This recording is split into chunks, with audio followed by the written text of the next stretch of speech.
Welcome back. Today, we're going to talk about a really powerful legal rule that chances are you've never even heard of. But here's the thing. It protects you all the time in all sorts of everyday situations. I'm talking about parking your car, buying a movie ticket online, you name it. It's called the red hand rule, and it's all about the hidden contracts we agree to without even realizing it. Okay, so let's just picture this for a second. You drive up to one of those automated parking garages.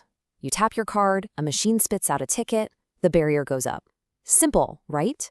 But what did you actually just agree to?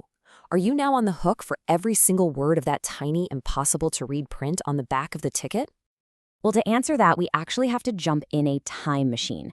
The whole idea behind this rule comes from one single, kind of fascinating legal fight all the way back in 1971. Believe it or not, a simple trip to a parking garage ended up completely changing contract law as we know it. So the case was called Thornton versus Shoe Lane Parking. A guy named Mr. Thornton drives into this garage, he takes his ticket from the machine, and he goes to park his car.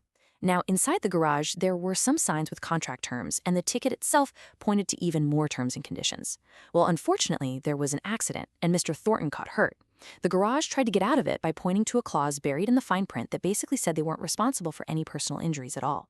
This whole thing brought the court to one single, absolutely crucial question. The entire case came down to this. At what exact moment was the contract actually formed? Was it when he read the sign inside? Was it when he grabbed the ticket? Or was it even earlier? This was the real point of no return. And the way the court broke this down is just brilliant. They said, look, the garage makes the offer by having the machine there, ready to take your money. Mr. Thornton accepted that offer the second he paid. And boom, right there at step 3, the contract was locked in. He was committed. The ticket, with all of its sneaky fine print, only came out after the deal was already done. He couldn't say no and he couldn't get his money back. So the court basically said, whoa, hold on. It is completely unfair to hold someone to a really harsh term that they only find out about after they're already locked into the deal.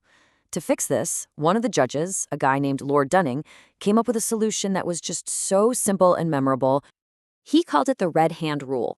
In a nutshell, it means that if a company wants to stick a really harsh or surprising, the legal word is onerous, term into a contract, they can't just bury it in the fine print.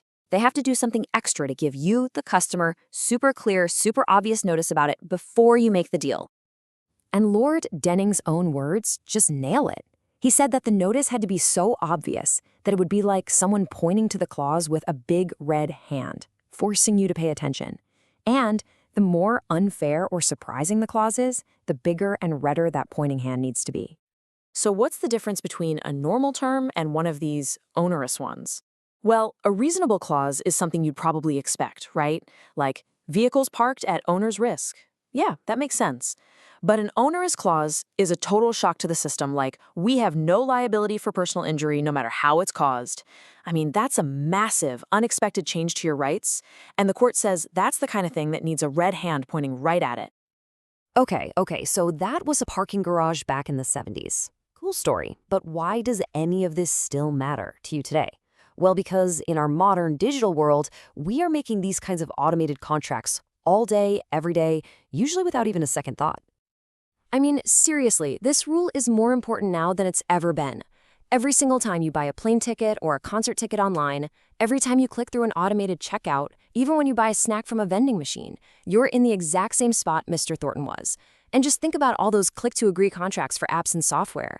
If there's a truly shocking term buried pages deep in a document you can only see after you've already paid, the red hand rule is what protects you. So here's the bottom line. The law gets that in these automated deals, the company usually has all the power. The red hand rule is there to balance things out. It makes sure that businesses can't use the fine print on a ticket or on a screen that pops up after you've hit buy to suddenly surprise you with some totally unfair or unexpected condition. So we'll just leave you with this final thought.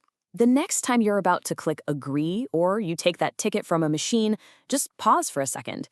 Ask yourself, if there's a really outrageous term hidden in there somewhere, is it so surprising that it would need a big red hand pointing right at it?